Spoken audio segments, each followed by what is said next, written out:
Several U.S. employers are mandating their employees return to the office next year.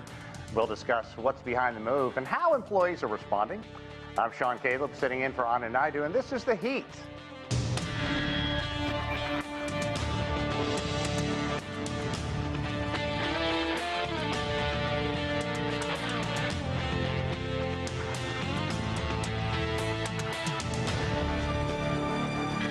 Amazon is the latest big tech company to announce its employees will return to the office 5 days a week, beginning in January of 2025.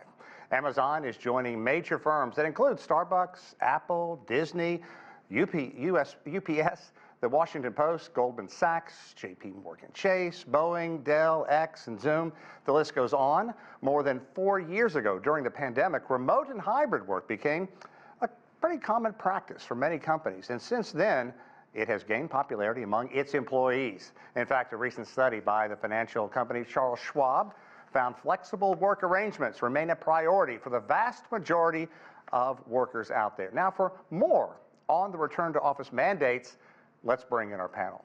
Joining us from Salt Lake City, Julia Toothacre is a chief career strategist with ResumeTemplates.com. Here in Washington, D.C., in our newsroom, our good friend Joseph Williams, a journalist and former senior editor for the U.S. News and World Report. From Sao Paulo, Gustavo Ribeiro, he is the founder and editor-in-chief of the Brazilian Report. And Mark Ma is an associate professor of business administration at the University of Pittsburgh. I want to thank you all for taking time on this Friday the 13th to chat with us.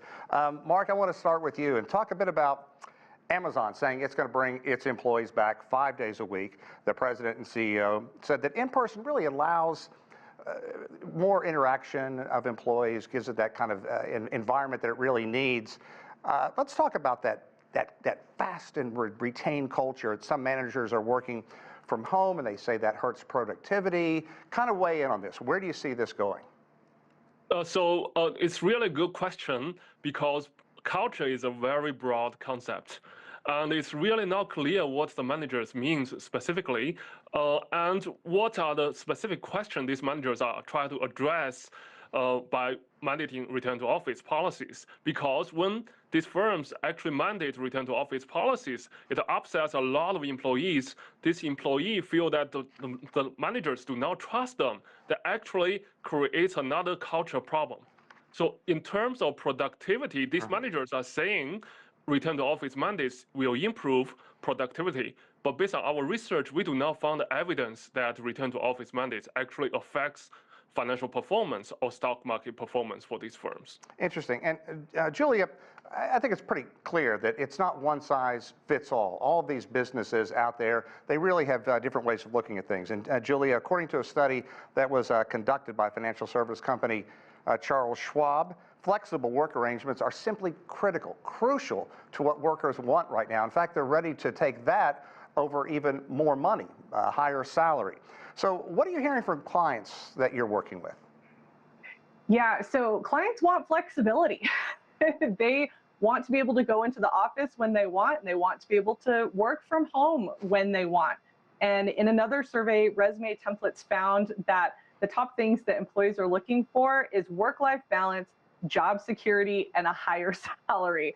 So if we talk about work-life balance, it's going to be give me the flexibility to go in and stay at home and choose the schedule that works best for me and the function that I'm in. You know, I'm of the age where I can look at this and say, wow, this sounds great. But for millennials out there, they've been exposed to it at a young age, and that's what they want. I have a friend who was laid off, had a generous severance, so had time to look for a job, and chose a job that would guarantee he could work remotely as opposed to going in the office, even though some of those jobs paid more, because that's what he really wanted. What does that say about today's youth? I think that they're very conscious about how work impacts their life. And if we think about, returning to office, for some people, that's a very long commute. It's a lot of time. It's a lot of energy. It's extra money that they're having to put out. I'm from Southern California. I used to make those terrible commutes. So I think that they're really thinking about that, and they are willing to take less money because they know that they're going to have a better quality of life. And in some cases, they're probably going to save that money from commuting back and forth. Yeah, and Joseph, what we do, journalism, this really fits into the one size doesn't fit all, because a lot of times you really need that energy and you need that immediacy in a newsroom.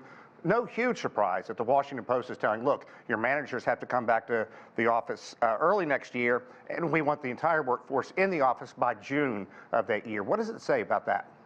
Well, it says the same thing that everyone else has been saying, that employers want a culture shift. You can look at it one of two ways. During the pandemic, and we had an economic downturn, and when the downturn rebounded, workers had a lot of economic power.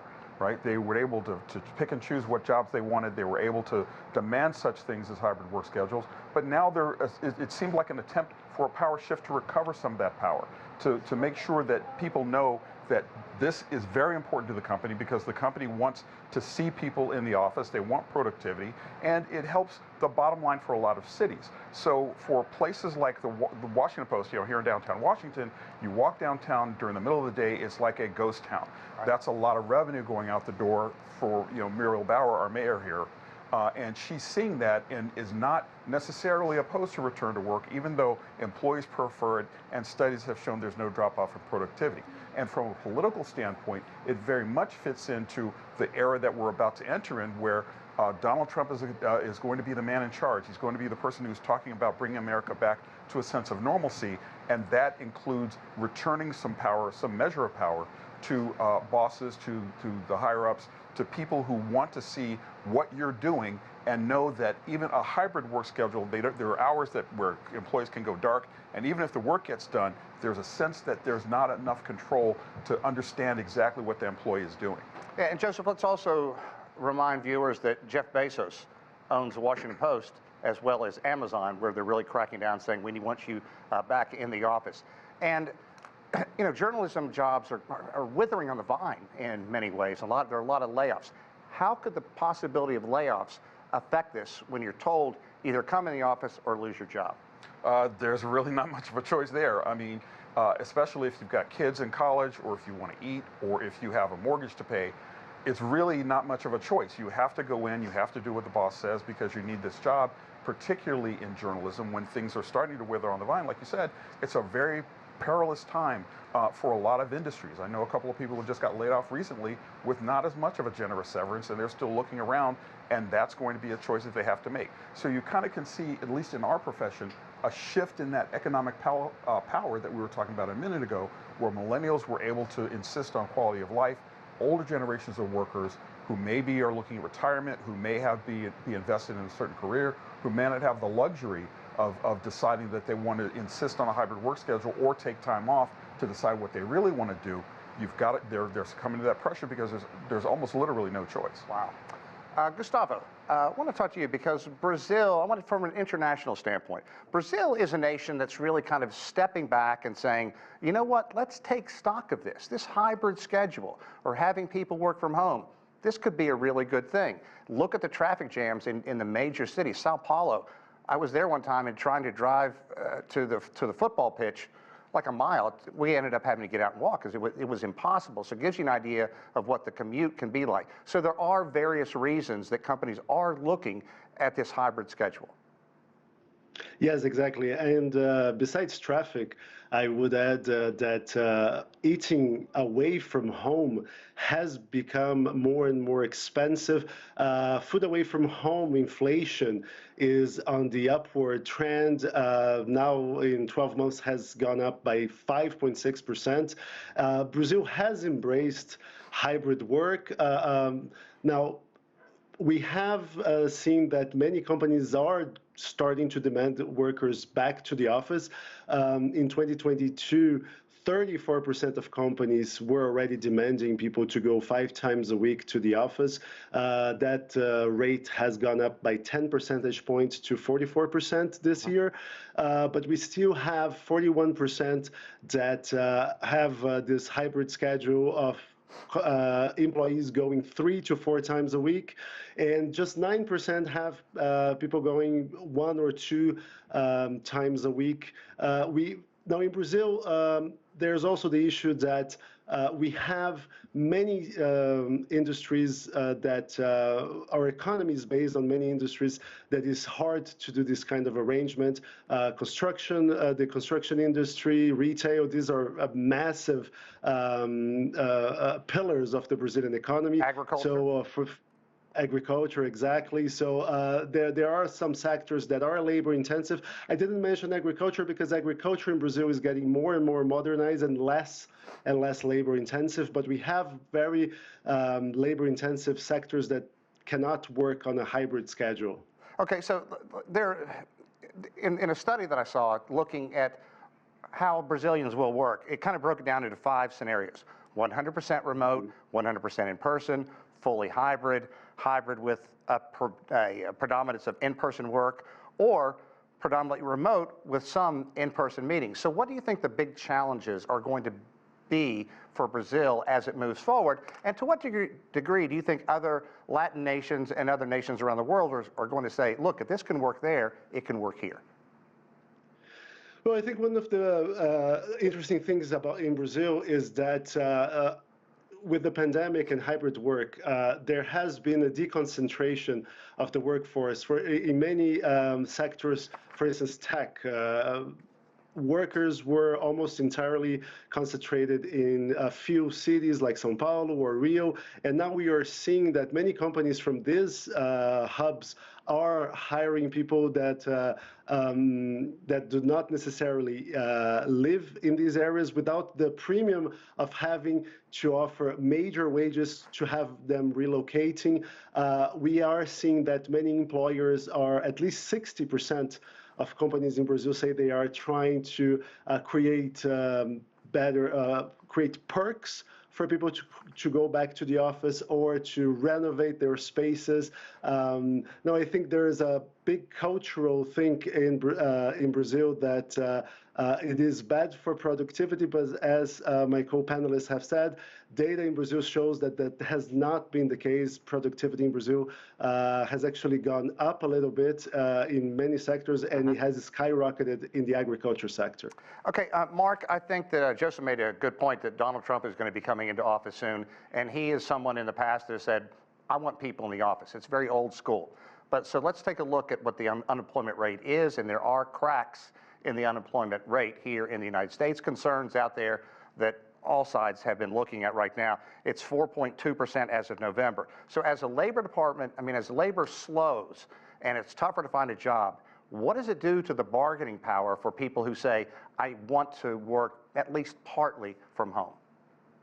That's a really good question. Actually, we have a new study, and we found that after return to office mandates, the firms lost their most talented employees. And it's important to know that these talented employees always have opportunities, no matter whether the job market is good or bad, because they have the in-demand skills. So even though the labor market loosens up a lot over the last year compared to the Great Resignation period, we still expect this return to office to lead a lot of loss of talent and a significant brain drain. Julia, talk a bit more about that, because it certainly isn't cut and dry. There's no men want to work at home more, women want to work at home more, but there are certain things that are out there. Studies have shown if you're going to be in the office, you have a better chance of getting a bonus or a promotion or a raise. Yeah, so in our research, that's what we found is that employers and managers, they want people in the office, and the people who are visible are the ones who will likely have those opportunities. And to Mark's point, what I'm hearing, what I'm seeing as well is the top talent is getting out if they can't have the flexibility because they know that they have options. So I think it depends on what companies are willing to sacrifice. Personally, it's a lot of money to hire somebody. So to let some of your top talent go that can sometimes do the work of 2, 3, 4 people, that's going to be a really big hit to them. They just haven't seen it yet. And there was a recent study by Wharton School at the University of Pennsylvania also said that the remote work is up by the women interested in it by 15% and minorities by 33%. What does that tell you? Are you talking to me? Yes. Yes. Sorry. I'm sorry. I think it says that people are starting to value being home. They're starting to value themselves, their mental health. They want more options. They want more flexibility. Honestly, I think in some ways they want more money in their pocket, and they see remote work and flexible work as a way to do that. So I'm not surprised that women and minorities are at the top of that list at all. You know, Joseph, at the height of the pandemic, I was reporting a lot, and I had a lot of freedom to do my research and writing from home. And I found that I liked it quite a bit, and I could work whatever hours I needed. I had deadlines, I had to make it, and be able to show that I am at home working. What do you think about the information we were just talking about? More women, more minorities want to be able to have this flexibility of remote work. I think it says a lot of things. I mean, mostly what Julia said is that people do want that quality of life. They do want to be able to see their kids when they come home. They want to be able to not have a hours-long commute. But I think it's a reflection of where we are as a society in terms of, I mean, it's almost an issue about equality. I mean, if you talk, it's no accident that women and minorities are, tend to be at the bottom of the wage scale. They tend to be lower in lower echelon positions, and this affords them some things that they can't necessarily get from where they are. We're talking about childcare. That's very expensive. Remote work is not a thing, or not as much of a thing as it used to be. We're talking about commute times. We're talking about housing. Maybe you have to live an hour away from where your job is. Now you don't have to make that commute anymore. You're rested. You get a little bit more of a perspective. The one thing that I will say is that employers may have a point is the collegiality and the spark of running into somebody and having a spontaneous conversation that results in an idea. Now those tend to bubble up from below. But if you are talking about people who really want to value where their lives are, where their free time is, and not be, quote unquote, a wage slave and necessarily do whatever the company tells you to do, and still have a flexibility to set your own schedule, remote work is pretty much where it's at. But I'm looking at a study here, and it says 3 out of 4 companies are having issues with getting their employees to return to the office. And it goes on to say that 7 out of 10 companies are going to track attendance in 2025 compared to just 60% last year. Look, a lot of the bosses out there are older generation, old school, if you will, and they want to see them, they want to know they're turning the wheel, they want them to be there. To what degree is that going to play into this equation? Well, I think it's going to be a large degree. I mean, again, we're going to have a new paradigm shift. When Donald Trump comes into office, there are going to be a lot of people looking around and trying to either emulate his style of leadership in the office or understand that the power dynamic has shifted. It's no longer a workers' economy like it used to be maybe 3 or 4 years ago, right, when people had that kind of flexibility to demand not only remote work, but also wages, and business was on a different footing. That has all changed. It's gradually changing. It's probably going to change a lot faster once Trump gets inaugurated. Julia, back to you, because those numbers may have sounded familiar to you because it was your company that did that study. So let's talk a bit about that. You surveyed more than 700 business leaders who implemented the return to work policies. Talk a little more in depth about that, what you found, any surprises out there. I was surprised at how many companies actually wanted to fire people who didn't comply. Wow. Versus trying to work with them on what they really wanted. So we found that 21% of the companies wanted to fire people, 18% it was going to affect their bonuses, and then 12% it was going to impact their salary. And honestly, I don't think that's a great way to go about it, because that's going to kill the morale in the office. It's going to hurt the people that have to stay or that want to stay. And it just creates a lot of ill will with the company that will then make people want to leave in the future. And I think the longevity of some of these choices is not what companies are thinking about right now. Let's talk a bit more about that, because it is harsh. 1 in 5 companies out of the 700 you talk to want to can people who don't come to the office. Yeah, that shocked me the most, honestly. I could not believe that so many people were willing to say that and willing to do that. And we're seeing layoffs right now. Even in the middle of a holiday season, companies are still laying people off for a lot of different reasons. And I think, again, it's going to have a long-term impact. The thing we also have to remember is the economy and hiring, it ebbs and flows. So right now, to one of the other panelists' points, we're in an employer market, is what we call it. And that means that employers can kind of say and do and offer whatever they want, and employees have to decide, is this for me or isn't it? That will shift eventually. When will it shift? We never really know. And to other people's point, Trump coming in will impact that. Whenever we have an election year, it really messes with the hiring, and we're seeing that right now. And I'll be curious to see what happens as we get into 2025. Yeah, the last thing you want to hear at the holiday season is Mr. Scrooge in HR needs to see you right now. Okay, Gustavo, if I can talk with you for a minute, let's talk globally again, because Brazil is one of the nations that's toying with the idea of a 4-day work week. And I know a handful of people that do that here in the U.S., and they say they are productive and they're a lot happier. What are you hearing in Brazil? So Brazil did a test with 21 companies that were part of that 4-day week global initiative.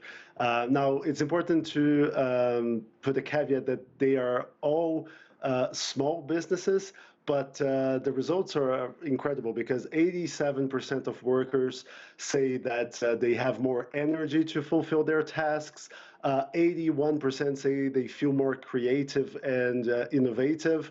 And actually only 5% say they were working at a lower pace. Now, of these 21 companies, 19 plan to continue on the initiative, only 2 dropped out, and one of them, it was because Brazil, the south of Brazil was hit by intense floods at the beginning of the year, and this company was directly impacted by it, so it had no relation with a sort of lack of productivity. Right. If I may, we at the Brazilian Report, we do not exactly do the 4-day week. We do a 4.5-day week. So we check out at 2 p.m. on Fridays. And actually, it has boosted team morale. It has, and I mean, it's not necessarily an easy thing to do in journalism, right, but it has actually made people much more productive, and it has become a recruiting tool for us. It gives people something to look forward to, it would seem, as well. And also, if I can take that a step further, right now, Brazil's Congress is also considering an idea that would reduce the number of hours per week that employees need to work. Would they still be as productive? What are the concerns about this measure? So I don't think this measure will pass, because actually, so this measure starts by tackling a very draconian system of work that we have here for many careers, a 6-day week. 6 days of work, 1 week, 1 day rest. This system mainly works for retail, for a few industries that are in the services segment and are very labor intensive. And this was a left-wing proposal to, I mean, as part of the societal push for a shorter work week. And I mean, employers, many lobbying organizations for employers were saying that that will lead to higher inflation, because they will have to hire more people, and that could lead also to massive layoffs. And there was a left-wing renowned economist in Brazil that said that this move, if passed, and this is a very, very long shot, could have severe economic implications. In the worst case scenario, it could shrink Brazil's GDP by up to 7%. Wow. And it could suggest up to 1.15 million job losses. Now, because also the services industry is the backbone of the Brazilian economy, so it would affect a lot of people. And labor costs in Brazil are extremely high. We have a lot of red tape. So many employers are saying, okay, if I have to shrink the work hours of my employers, I better be served. I better fire many of them. Okay.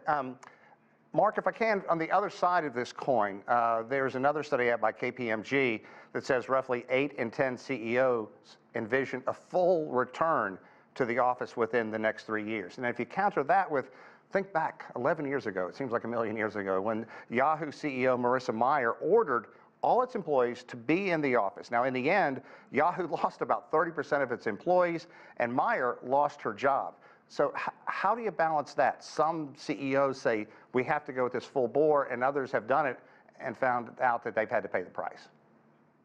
So I think these CEOs will reconsider. A lot of these CEOs are probably considering following Amazon's suit and impose 5-day return to office. But actually, we just collected data about how many U.S. public firms have such 5-day return to office mandates. In 2024, as of November, we found only 8 firms with 5-day return to office mandates. So it's not a lot of firms are currently doing it. So it depends on what will happen over the next year. I think these CEOs will reconsider their decisions. Okay, and Joseph, there's another thing here that people aren't saying out loud. Sometimes studies show that CEOs are telling people to come back into the office because they want some people to quit, but they can't come out and say it, and they're not going to fire them.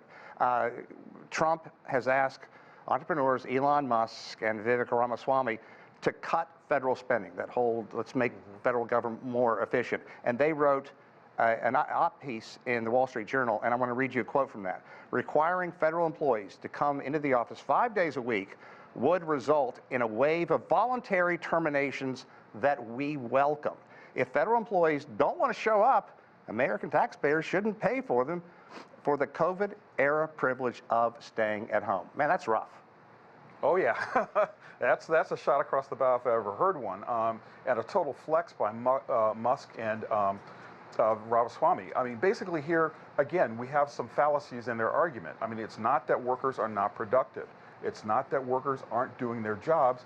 And also, might I add, be careful of what you wish for, because what we were talking about earlier, a brain drain could result of this policy. Now, it's not like we haven't seen this play before. Remember, during Trump's first term, I believe it was the EPA, he wanted to relocate all those people to Colorado. And yes, some people did quit, and yes, it did cause some harm to the EPA, but it ultimately failed, mainly because presidents aren't there forever, and policies sometimes backfire. And I think that was one that would backfire. So I would caution them to be careful what they wish for. Government does not function like a business. Government, you need bureaucrats, you need institutional knowledge, you need people who know how to fill out the right form to get stuff done. So I think this blanket wave of trying to strong-arm people back to the office in hopes that you'll have some attrition, I don't think it's a very good policy, and I can't see it going very far. Julie, give me 15 seconds. Do you think that people really want employees to quit? We're almost out of time, so it has to be really tight. I think they do to some extent. I think it was a result of something that they weren't expecting, but it's happened, and it also saves them money because they don't have to pay out, they don't have to do unemployment, all of that. So I think it is a thing, but I think it wasn't something that they were planning intentionally. Okay, I want to thank our panel for your great insight. Enjoyed the conversation. And that does it for this edition of The Heat. Thank you for watching. I'm Sean Caleb's here in Washington, D.C.